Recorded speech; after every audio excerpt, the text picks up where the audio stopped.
Hi hello എല്ലാവർക്കും നമസ്കാരം. നമ്മുടെ പുതിയ വീഡിയോയിലേക്ക് സ്വാഗതം. ഇന്നത്തെ കണ്ടന്റ് എന്ന് പറഞ്ഞാൽ രേണുസുതി കണ്ടന്റ് അല്ലേ?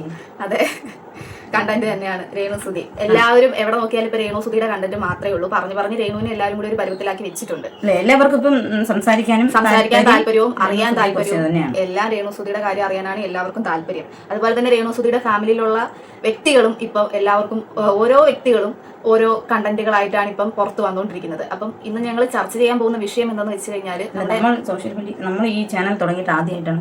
അത് ശരിയാ കേട്ടോ. ഞങ്ങൾ ചാനൽ തുടങ്ങിയിട്ട് 2-3 വീഡിയോസ് ഞങ്ങൾ അപ്ലോഡ് ചെയ്തിട്ടുള്ളൂ. പക്ഷേ തുടക്കക്കാർ വരെ ഏറ്റവും ആദ്യം എടുത്ത് കുറച്ച് വ്യൂസ് കിട്ടട്ടെ എന്ന് പറഞ്ഞിരുന്ന ഒരു കണ്ടന്റ് ആണ് രേണുസുതിയുടെ കണ്ടന്റ്. പക്ഷേ ഞങ്ങൾ ഇന്ന് ആദ്യമായിട്ടാണ് രേണുവിന്റെ ഒരു കണ്ടന്റ് എടുക്കുന്നത്. ഓക്കെ, അപ്പം ഞങ്ങളിന്ന് ചർച്ച ചെയ്യാൻ പോകുന്ന വിഷയം എന്താണെന്ന് വെച്ച് കഴിഞ്ഞാൽ രേണുസുതിക്ക് അസുഖമായതിനു ശേഷം കിച്ചു രേണുവിനെ കോൺടാക്ട് ചെയ്തിരുന്ന ആ ഒരു സംഭവം, അതിന്റെ വോയിസ് ക്ലിപ്പും കാര്യങ്ങളും ഒക്കെ എല്ലാവരും കണ്ടു കാണും. അപ്പോൾ അതിനെക്കുറിച്ചിട്ടൊരു ചർച്ച ചെയ്യാൻ വേണ്ടിയിട്ടാണ് വന്നിട്ടുള്ളത്.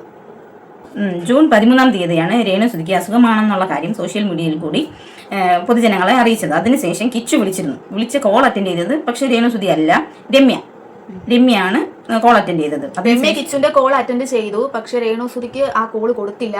കിച്ചുവിന് രേണുവിന്റെ അടുത്ത് സംസാരിക്കാനായിട്ട് അവസരം കൊടുത്തില്ല എന്നുള്ള രീതിയിലാണ് ഇപ്പൊ പുറത്തു വന്നുകൊണ്ടിരിക്കുന്ന വിവരം. അപ്പൊ ഇതിന്റെ സത്യാവസ്ഥ എന്താണെന്നുള്ളത് നമുക്കൊന്ന് മനസ്സിലാക്കാം. അതായത് കിച്ചു ഇങ്ങനെ ഒരു അസുഖമാണെന്ന് അറിഞ്ഞപ്പോൾ രേണുവിനെ വിളിച്ചതിന് ശേഷം ആ കോള് രമ്യ അറ്റൻഡ് ചെയ്ത സമയത്ത് നമ്മുടെ രേണുസുതി ക്യാൻസറിന് ഏതൊക്കെ മരുന്നും കാര്യങ്ങളുമാണ് കഴിക്കുന്നതെന്നുള്ളത് നമുക്കറിയില്ല. പക്ഷെ വായിലിട്ട് അലിയിക്കുന്ന ഒരു മരുന്ന് കഴിച്ച് കിടക്കുന്ന സമയമായിരുന്നു. അതായത് നാക്കിൽ ഇങ്ങനെ വെച്ചിട്ട് കിടക്കുന്ന സമയത്താണ് കിച്ചു രേണുസുതിനെ വിളിക്കുന്നത്. അത് കഴിക്കുന്ന സമയത്ത് സംസാരിക്കാൻ പാടില്ല.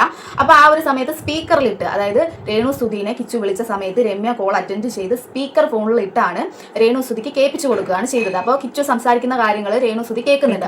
അപ്പൊ കിച്ചു രേണുവിന്റെ അടുത്ത്, അതായത് അമ്മയ്ക്ക് എന്താണ് എന്ന് ചോദിക്കുമ്പോൾ രമ്യ മറുപടി പറയുന്നുണ്ട്, രേണുവിന് ക്യാൻസർ ആണ്, 4th സ്റ്റേജ് ആണ്, അങ്ങനെ എല്ലാ കാര്യങ്ങളും രേണുവിന്റെ എല്ലാ കാര്യങ്ങളും കിച്ചുവിന്റെ അടുത്ത് ഈ രമ്യ പറഞ്ഞു കൊടുക്കുന്നു. ഇതിനുശേഷം നമ്മുടെ രേണുസുതി കിച്ചുവിന് പിന്നീട് ഒരു വോയിസ് ഇട്ടിട്ടുണ്ട്. ആ വോയിസ് നമുക്കൊന്ന് കേട്ടിട്ട് വരാം.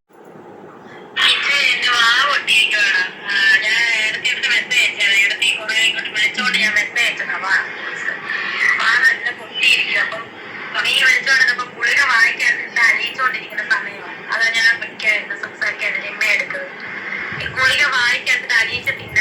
ആ കുട്ടി ഇന്നാണ് ഗുളിക കിട്ടിയത്, അതുകൊണ്ടാണ് സംസാരിക്കാതിരുന്നത്. ഞാനിപ്പോ കിടക്കാൻ പോവാ. ഞാൻ തിങ്കളാഴ്ച നിന്നെ വിളിച്ചോളാം അങ്ങോട്ട്. ഡോക്ടർ ഇവിടെ ചെന്നിട്ട് എന്താ പറയുന്നത് അങ്ങോട്ട് വിളിച്ചോളാം. സുഖമില്ല. ഈ റെക്കോർഡ് കേട്ടപ്പോൾ നിങ്ങൾക്ക് കാര്യങ്ങൾ മനസ്സിലായി കാണും. രേണുസുതിക്ക് അസുഖമാണെന്ന് അറിഞ്ഞപ്പോൾ കിച്ചു രേണുവിനെ കോൺടാക്ട് ചെയ്തിരുന്നു.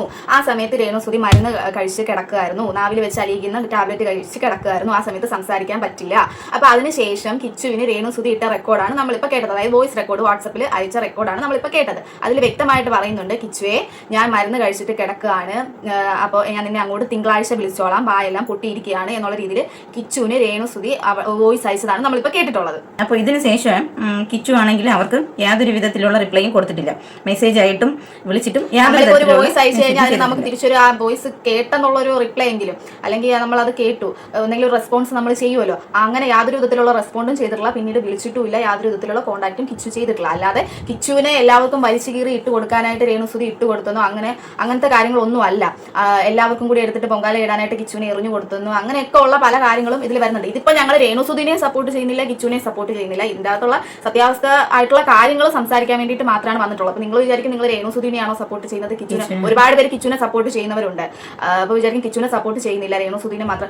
കിച്ചുവിനെ സപ്പോർട്ട് ചെയ്യേണ്ട സമയം വന്നാൽ കിച്ചുവിനെ സപ്പോർട്ട് ചെയ്യും, രേണുസുതിനെ സപ്പോർട്ട് ചെയ്യേണ്ട സമയം വന്നാൽ സപ്പോർട്ട് ചെയ്യും, വിമർശിക്കേണ്ട സമയത്ത് വിമർശിക്കും, കൂടെ നിൽക്കേണ്ട സമയത്ത് കൂടെ നിന്ന് സപ്പോർട്ട് ചെയ്യും, സംസാരിക്കും. ഓക്കെ, അപ്പം ഇങ്ങനെയാണ് കാര്യങ്ങളുടെ ഒരു കിടപ്പുവശം.